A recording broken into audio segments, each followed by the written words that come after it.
All right, so we have these problems where all we're going to do is set up the energy equation, but we're not going to solve anything. And I just want to apologize. There's this weird thing here that says system energy flow.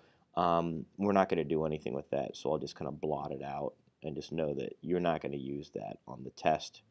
You're not responsible for it, and I'm not going to ask you anything about that. So let's begin. We've got a spring-loaded dart gun. That's the initial situation, and it fires the dart straight up and it sticks into the ceiling with a bang. So when it says sticks to the ceiling, we'll assume that that means that there's a little bit of friction going on there. That's a fair assumption. So what does that mean? We start off with all elastic energy. That's the initial situation. And then we're going to get some gravitational energy because we get height and some dissipated energy here, which I'll fill in. And I'm sorry, I should have called that E dissipated, which I will in your exam. So when we set up our general equation, that means we're going to have E initial equals E final.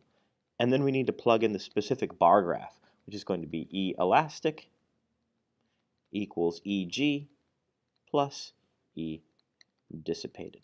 That's how you're going to do the problems 4 and 5 that I give you on the exam. And then for question 5, similar idea. Sorry, this should be number 5.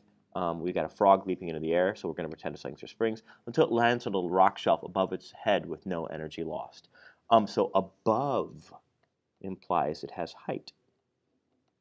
So if we were to draw this, we could draw a frog. This is me trying to draw a frog. That looks like a spider frog, I'm sorry. Um, so it's got no height, but it does have spring energy. And then it lands on this shelf here. Let me try this frog again. So there's the frog, there's its legs, and it's happy up there. So its speed is 0. Speed is 0 here too. Its height is greater than 0, and its legs no longer act as springs because it's already leapt. So what that means is we have all elastic energy, and no energy is lost, so it becomes all gravitational here. So we have E initial equals E final, and this gets simplified to E elastic equals EG, and that's the answer.